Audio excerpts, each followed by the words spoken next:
Hi guys, you're very welcome to this Ladies Gaelic Football Club Leadership Series webinar. And tonight we're going to be looking at Are You Volunteer Ready? My name's Niall Lorraine. I'm Head of Volunteer Development with the LGFA, and I'll be talking you through the presentation tonight. I suppose when we think of being volunteer ready, I'm going to ask you a question to start off. What does it look like to you to be volunteer ready? And I want you to think about that. I want you to type into the chat, what does being volunteer ready look like in your club? Okay, so I'll give you a minute. I'll mute myself here. I'll turn off my screen, and you can type into the chat, and we'll take a look at maybe some of the examples.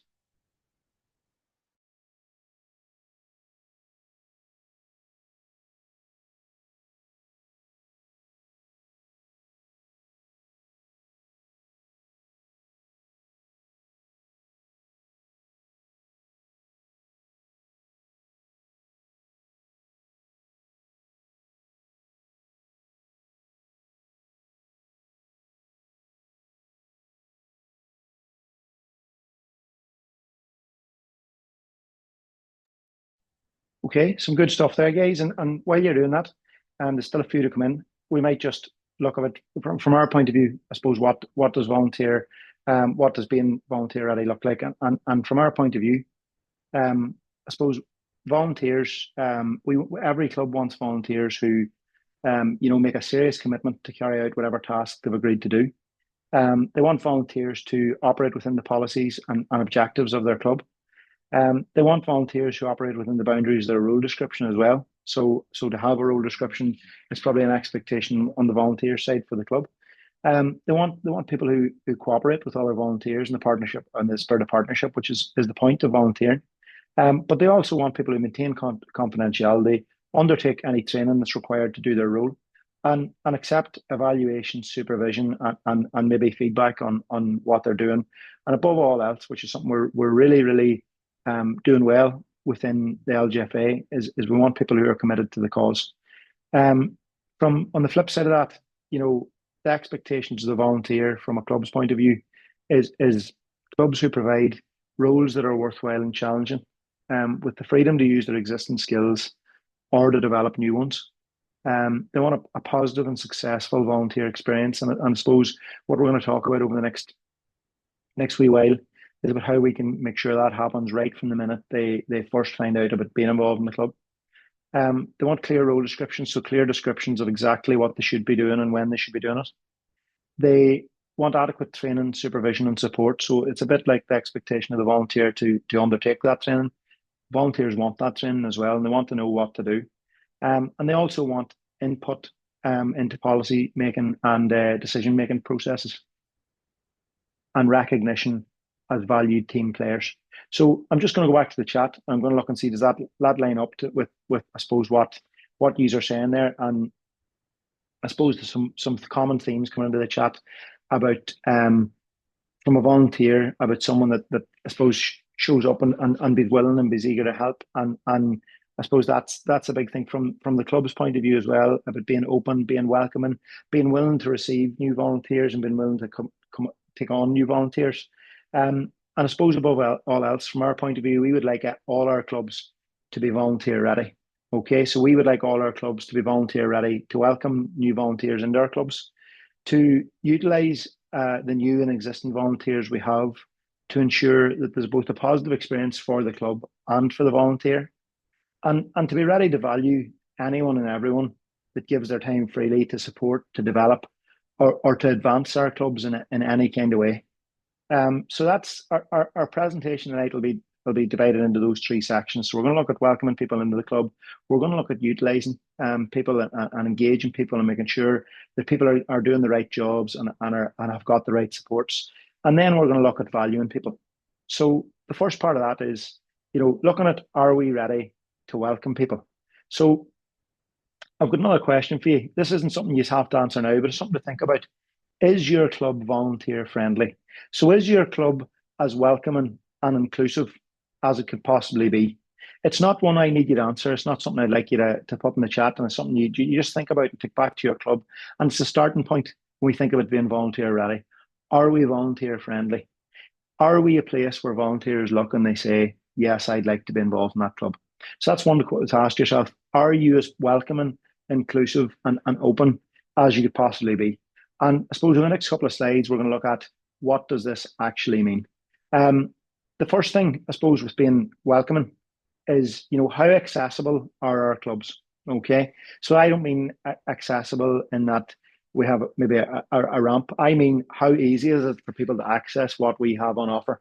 Does your club have flexible volunteer hours to cater for volunteer schedules and availability? Or is it that you must be here on the first Monday of every month? And if you don't do that, you're no good to us. So are you flexible? Do you have different roles for different kinds of people? Or are you always looking for that person that has to be there 7 days a week?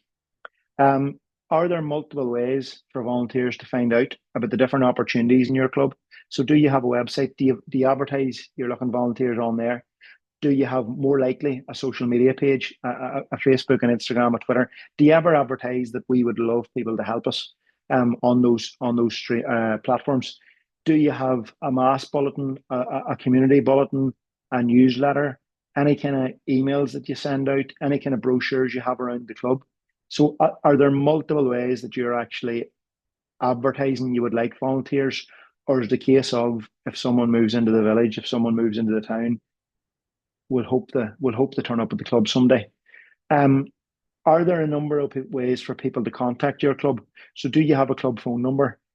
Is there obviously we have our emails, our official club emails. Are they known to people in the community? Are they advertised anywhere? Do you have a website? Do you have those social media platforms? Or is there a way people can write to you, can text you, all those kinds of things? So are there a number of ways that people can actually get involved in your club? And that's about being open and being welcoming as a club as well.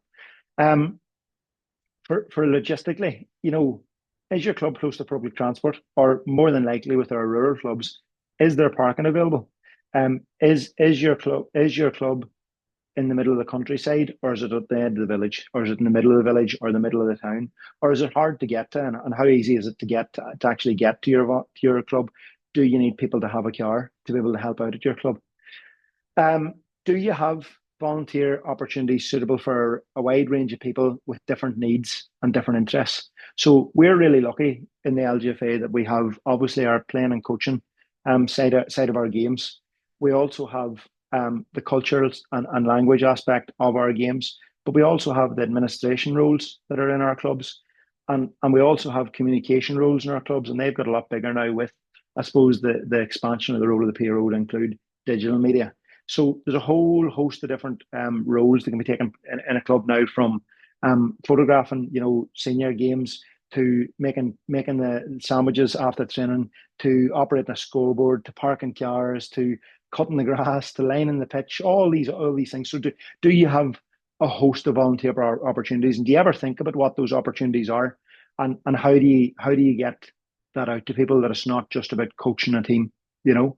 Um, and do you consider people with a disability, young people, older people, people from a culturally and linguistically diverse community? That we're obviously seeing new communities crop up all over the country. Do we engage those people? Do we find ways to get them involved and get them helping out in our clubs? Do we look at ways for families to get involved, even as one-off events, or for maybe short-term projects? So I know a lot of our clubs are healthy clubs. A lot of our clubs engage in the healthy club project. Some of our clubs now are even engaging in the green clubs project. And there's a whole host of opportunities there for people to actually get involved in the club without being the chairperson or the secretary or the treasurer. So have a think about that. Have a think about how accessible it actually is for you to be involved, or for anyone to be involved in your club. From a governance point of view, then, have a think about your club. Is your club committee representative and inclusive of volunteer participation? Is it inclusive? Or is it representative of your community? Is it representative of even the country, and the demographics and the shifting demographics? And we talked about new communities. So think about your committee. Is it all the same people who have always been involved, which is there's nothing wrong with, and it's probably a likely enough thing in a lot of places? Or do we look for, and I'm not even talking about culturally diverse people here, If we have an older committee, do we look for a younger person to get involved? If we have a younger committee, do we look for an older person to get involved? If our committee is predominantly female, do we look for a male input? If it's predominantly male, do we look for female input? So those are the kind of things you need to think about when you think about, is your committee representative? Um, and also, do they think of the volunteer when you're coming up with all the initiatives that are happening all over the place? And there's some great initiatives happening in our clubs, but do we think about how easy it is for someone to get involved? How easy it is to make their jobs? How easy it is to make a volunteer's role? Do we try and make it easier from a club committee's point of view as well? And then another part of that is, and I suppose it's a question I'll be asking later, is do you have clear and open club policies and procedures for involving volunteers? So that would be our role descriptions. That would be a policy on maybe who people contact, how we actually recruit volunteers, how we actually interact with volunteers in our clubs. Do you have those policies? And maybe they're not written down, maybe they're more on an ad hoc thing, but think about that. Do you actually have a procedure for dealing with volunteers? I suppose we mentioned this a wee bit earlier, but your communication, how do you communicate with volunteers? How do you communicate with prospective new volunteers? Is your communication open and age friendly? So, and we'll not get into, I suppose, the details of, again, social media, digital media, traditional media. But we know that certain demographics use certain platforms. So Facebook, I think the number of 18-year-olds in Facebook is drastically down compared to the number of 40-year-olds, 50-year-olds. It's more an older person's platform. Instagram, these things like that seem to be what a lot of younger people use. So is your communication age friendly? Is it open? Are you still doing the notes in the paper? Are you still doing a local bulletin? Those kinds of things as well. Are you forgetting about people that don't use social media? So how are you communicating with people? Does the language you use and the choice of words and phrases you use maybe isolate or alienate potential groups of volunteers? So again, how are you actually communicating that you need help? I would be of the opinion that in most clubs there's probably a group of people who are asking, why am I not getting any help? I'm here all the time doing all the jobs. I feel like I'm drowning in the work. And there's probably another group of people that are saying, well, that share there are doing everything and they don't let anyone else in, and it's all the same clique and it's all the same crowd every year. So why would I help? So even being open about our communication and making sure everyone knows that you're open to new volunteers can go a long way.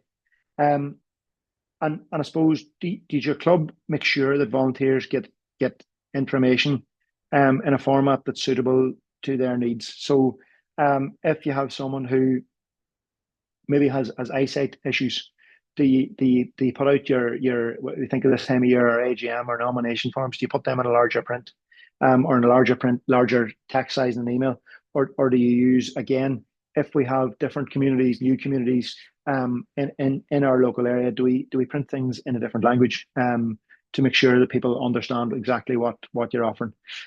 And I suppose the big thing around communication, do you have a clear channel for raising and responding to any volunteer issues?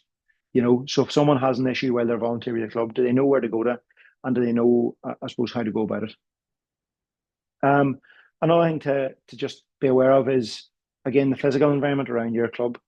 So does your club have, appropriate age-friendly spaces and environments? So is it open to everyone? Is it open to the older members of our community? Are they able to get there? We talked about transport. We talked about parking facilities. Do you have the facilities to, again, welcome people who may have a disability into your club?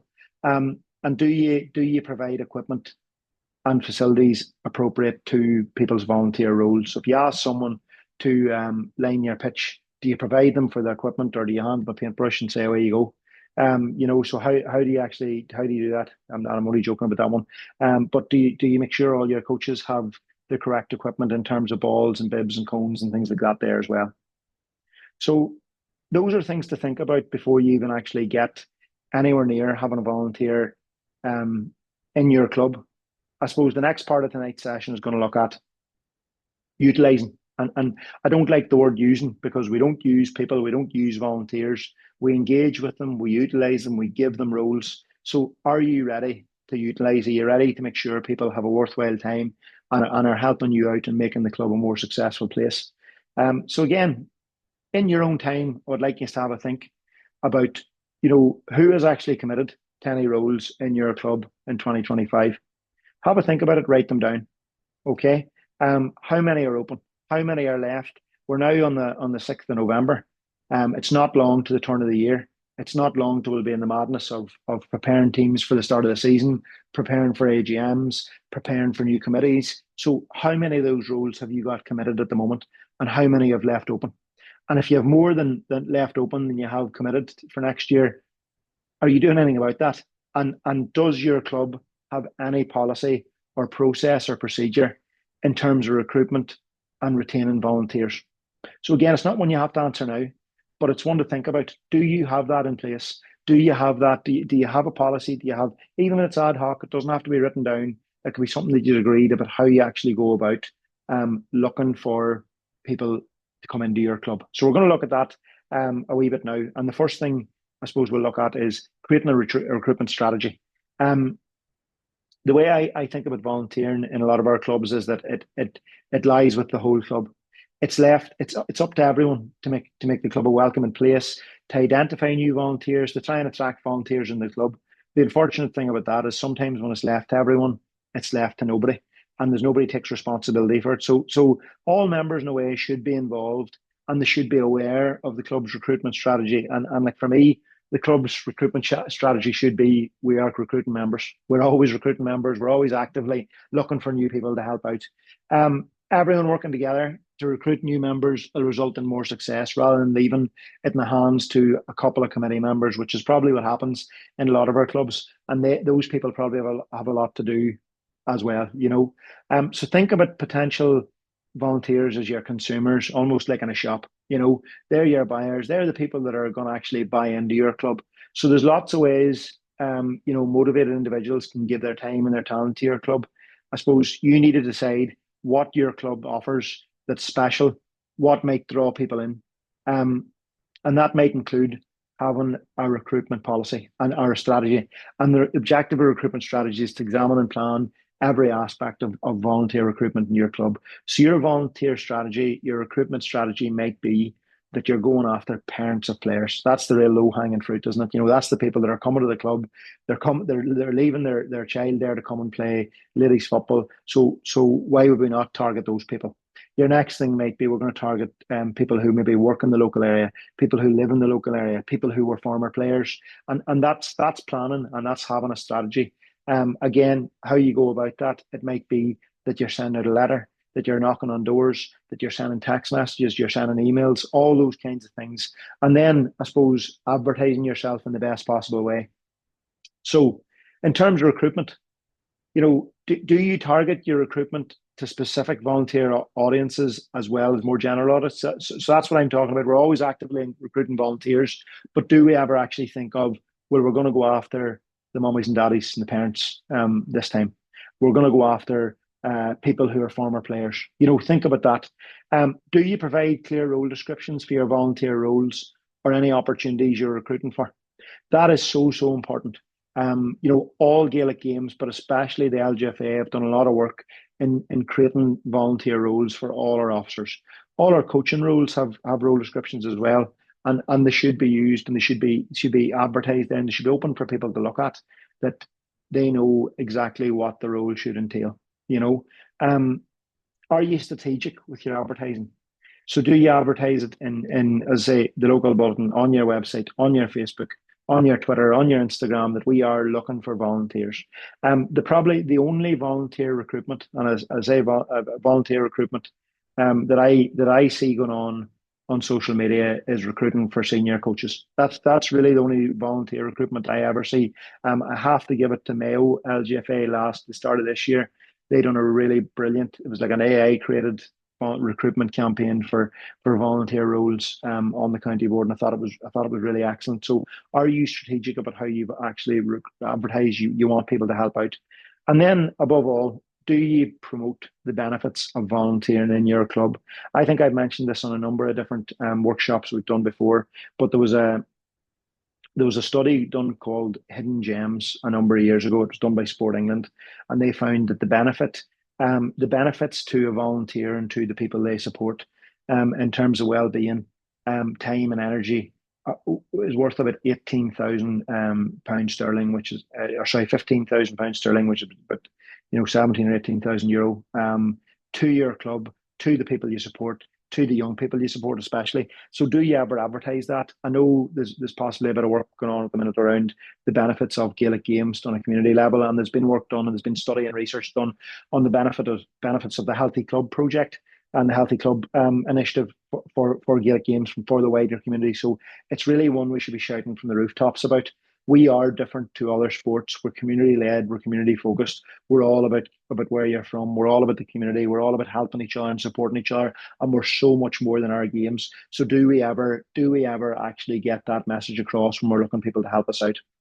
I just said I'd show you is we have designed a guideline for club officers, and it is all our role descriptions in there. It is all that information in there, so you can get that from the LGFA website. It's a really really useful resource, and it's ready made for your club to go and take in it when you're actually thinking about your volunteer roles. The second step to utilising volunteers and after you recruit them is training. You know, so when you think about how we train volunteers, do you ever just hand them a bag of balls and say, away you go, there's an under 14 team, we'll see you in October and let us know how you get on? Or do you actually make sure, which you should, is that they've done their coaching qualification, they've got their safeguarding training, they've got their vetting done. Is there any other supports they need? Is there any other mentoring they need? Do they need a bit of a helping hand? So can you provide training or mentoring to suit a wide range of volunteer needs and skills? We're so lucky in Gaelic games that we have some of the best and brightest design and coaching courses, administrator courses, referee courses. There's courses coming out of our ears everywhere we look around in Gaelic games, and we're probably leaders in that, in sport on a national level, definitely. So think about how do you best utilize and how do you get that across to your volunteers that there's so much there for you. Can your training or mentoring be divided into a series of sessions? So that's even like your role induction in the club, or getting to know how your club actually works. Can it be done at different times to suit volunteers? And can you think of willing people in your club to actually act as mentors for new volunteers? Mentoring, I suppose, and I know we have some participants on the night who have took part in that kind of stuff before, but mentoring is such a good way to help people along and support people in their volunteer journey. So do you have someone who maybe has done a role in your club and maybe is going, look, I'll step away for a while? Could you use them as a mentor? Could you ask them to engage you as a mentor and help someone new come into the club as well? And again, I just said I would highlight to you that in the LGFA we have a thing called the administrator pathway, which is for specifically for our administrators. So as part of the administrator pathway, there's three levels to it. There's the activate level, the invest level, and the maintain level. And the activate level lets volunteers know about their role, about the association, and about their place in it. The invest level and the maintain levels are divided into club, county, provincial, and national. And the invest level is an introduction to your role. So it's an introduction to being a club chairperson, a secretary, a treasurer, a PRO, a registrar, a children's officer. Every single officer role that we offer in the LGFA, there's a self-led online module for that. And then the maintain phase of the pathway, which is actually what you're engaging in tonight, is the likes of these workshops. Our club leadership development program, which we organise with the GA and the Camogie associations, all our different webinars and courses and our different sort of self-led stuff that we have up on Tubber, the learning site there as well. So it's one, if you're looking for training, if you're looking for support, especially for your club officers, it's one that's ready made there for you as well. One of the other things I'd like you to think about in terms of a volunteer, but being ready to utilize volunteers and engage volunteers and use them the right way, is think about having a volunteer coordinator in your club. A volunteer coordinator, by definition, is someone who coordinates the work being done by all those volunteers in your club. And while I said, recruitment is up to everyone in the club, it'd be really good if you had someone who was solely concentrating on this. And that might include, assisting with recruiting, retaining, rewarding volunteers, as well as supporting any individual volunteers. So we talked about having that communication channel that would give volunteers an avenue to raise issues. A volunteer coordinator could be that. The main role of that person could be to, assess the needs for volunteers in your club. So figuring out how many people we actually need, getting to know all the club volunteers and the potential volunteers, and act as their main contact in the club, and a point of contact and a point of support, really. And then ensuring that all people know exactly what they're supposed to be doing, and that they have training, or they're at least is training organised for them. So the big role of that volunteer coordinator can be broken down into the three C's. They're there to communicate with volunteers, to welcome them, to make them feel included.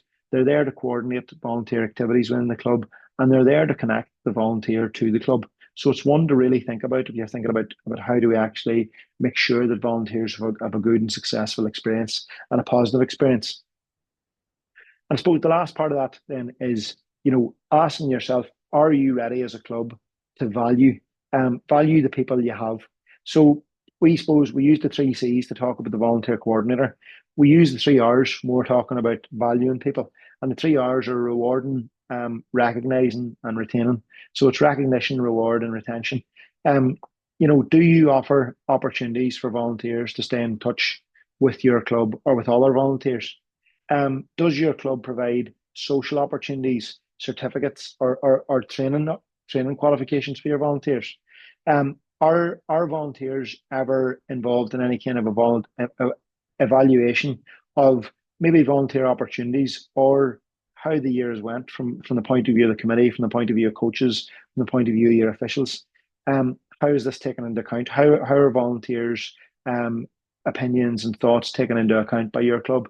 And do you acknowledge volunteer effort based on a wide variety of factors, and not just that they're at the club 7 days a week, that they're always here, that they're always giving their time? Do you value people that help you one off? Do you acknowledge people that help you in any kind of way across the year? So those are things to think about. When we talk about value, the important thing from a volunteer's point of view is, first of all, that they're feeling valued. Because nobody wants to be put up on a pedestal and told you're the best chairperson we've ever had, you're the best whatever we've ever had. They want to know the work they're doing is valued, but they also want to get value from volunteering, and it not be like a job. It not be something that they nearly dread doing. It's not something that they feel obliged to do. It's not a chore to them. So we have to sort of understand the motivations of our volunteers. Understand why they're involved. What are they here for? Are they here because they've got a young person, a child involved in the club, or a family member involved in the club? Understand maybe their family were involved in the club previously. Understand they may love a certain aspect of a certain role. Understand that they may have the skills and they want to help and they want to give back. So understand why they're involved. Being open as a club to views and opinions from a different perspective.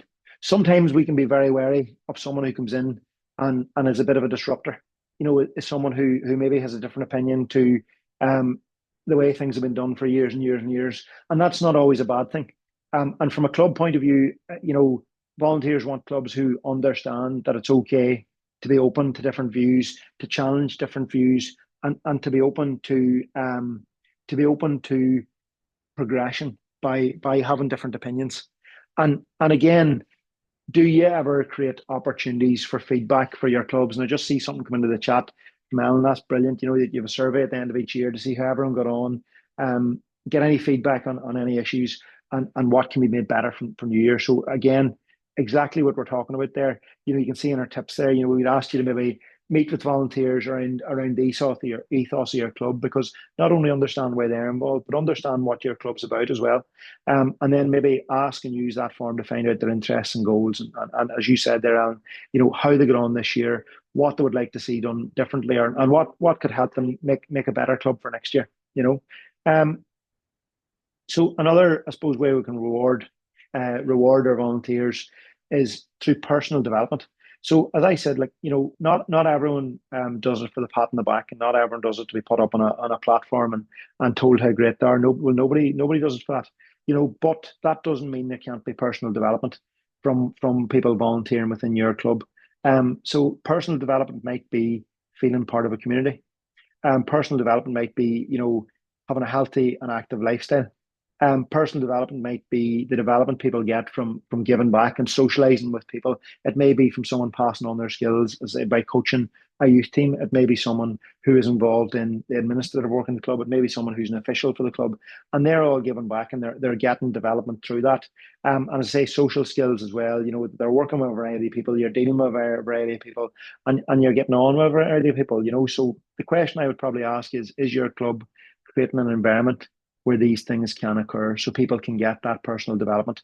And the big tip from us would be to highlight, all the benefits of volunteering with your club when recruiting, that it's about feeling part of a community. It's about that healthy, active lifestyle. It's a way to give back. It's a way to improve your social skills. And it's about helping the people who volunteer almost as much as they're helping the club. Another part of that is obviously within their role is developing themselves in those roles. So for coaches or assistant coaches, are we making sure they have access to equipment, access to pitches? And I know that's obviously like a contentious issue, as most LGFA clubs don't own, apart from our one clubs, they don't have ownership of facilities. But are we making sure they're getting the best opportunity to get access to pitches? Are we making sure that they're not going out to the ball store and they've 10 balls and half of them are flat and all the cones are broken? Do they have the right equipment? Are they supported in doing their job? Are they given access to training courses? Are they encouraged to attend those training courses? Is it a standard within your club that people who want to, who do volunteer, get up to this level? For our administrators, like say the treasurer, the chairperson, do they have access to the official email? That is probably it's probably a number one bugbear of mine in terms of people changing over roles and maybe forgetting a password or worse, not handing over a password, because I suppose they've maybe been using that email for as almost a personal account for their time they were in the office. It's important to remember that our official email accounts are associated with that officer, so that they're passed on and that person has access to them, immediately as soon as they take on that role. And also, it's probably one to think about as well is, do people actually have the facilities in terms of backing and budget to do whatever you're asked them to do? And then, other role development skills, including, a first aider. Do they have up-to-date medical equipment? Do they have the actual tools to be able to do the job you're asking them to do? So are you offering the right tools for the job? And then the last bit, which is a really important one, and it's one people often overlook, is are we offering our volunteers opportunity for professional development within, and are they using their volunteering in their club to help them in a professional setting? Are they using their skills they're learning there to help them in their work career, their education, those kinds of things as well? So are we helping them progress in their club? Do they have all the information they need within the club to progress? Are there any mandatory courses they're doing, so such as our coaching courses or official courses? Are we giving people the best opportunity to get, I suppose, as far within our club as possible, and also as far within the association as possible? And I say a lot of our training does lead into other aspects of their life. So is there role specific training that's been offered, and is there any accredited courses that we can help and support and encourage our volunteers to take part in? So our safeguarding, our coaching, those kinds of things. It's important for our volunteers to feel comfortable whatever environment we're asking them to take part in or to be in. So do we offer them the best opportunity to develop in those ways as well?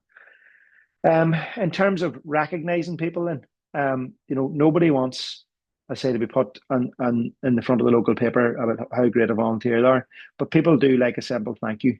They like, it can go a long way, and it can really highlight what you think of the volunteers in your club, and it can also help you to highlight why you're thanking them and why they're doing such a good job. Do you have opportunities to acknowledge your volunteers? Do you have opportunities to say thank you? Do you have opportunities to say this is such and such in our club and they're doing a brilliant job? I know we obviously in the LGFA have our volunteer awards, which is a really, really great opportunity. And the closing date's actually coming up at the end of November, but it's a really great opportunity for you to actually nominate somebody And even if they don't win one of the volunteer awards, they will get a recognition. They'll get an email to say you're been valued by your club, and there's a real personal touch to that. That someone to know that someone in your club has taken the time to actually go and nominate you for a volunteer award or any kind of award. But even if it's thanking you in an awards night or some kind of an event, even if it's at the AGM, if it's at a specific volunteer meeting, even if it's a social media post, or as I said, through the National Volunteer Awards, people, you wouldn't believe the effect that might have on people to know that they have been recognised in that way. And it's important to remember that a thank you can go a really long way. The social media posts, and the appreciations, and having those as like a maybe a regular thing, and maybe not even thanking one person, just thanking all your volunteers, or highlighting maybe someone do, or it's one thing in the LGFI we've started doing is a lot of our volunteers that help out, we take a group picture at our different events, and we post it and say, look, these are all the people that have helped out and we'd really like to thank them. So we talk about positive volunteer experiences, recognition, and thanking people as part of that, and having a positive environment in your club, having a positive attitude towards volunteering in your club can mean that people stay with you for longer. And when you recognize people, you can retain people and keep them involved in your club. So it's a really, really, it's one we do, it's one we really fall down on. It's one we probably, and it's maybe because it's sort of the Irish way. We don't highlight people, and we don't thank people, and we don't tell people how valued they are. But it's a really important one to keep people involved in our club.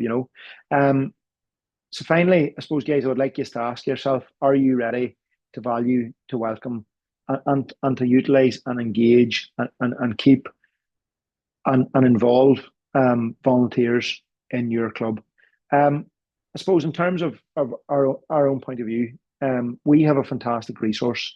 It's called the Volunteer Recruitment and Retention Toolbox, and everything I've talked about tonight is on that, is in that document, in that resource. It's about 160 pages long, so it's massive support for you as clubs.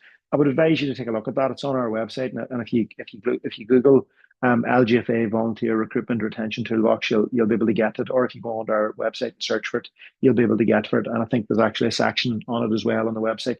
So I would advise you to go and take a look at that. Go and take a look at the different resources and the different initiatives and the different projects that I've talked about tonight as well. The volunteer awards is a big one. The volunteer coordinator is a role that you can implement in your club straight away. The administrator pathway is I suppose we can't highlight enough how transformational we think that's going to be in terms of getting people and keeping people involved in our clubs. So there's a whole host of resources available to you there. And again, from our own point of view as staff, we'd like you to get in touch with us. We'd like you to ask us questions. We'd like to be there to support you as well. But we wish you good luck, I suppose, in the year ahead for recruiting volunteers, to retaining volunteers, and recognising all your volunteer efforts. So if anyone has any questions, you can bring them now. But if not, I'd just like to thank you for being involved, and we might just cut off our recording there. Thank you.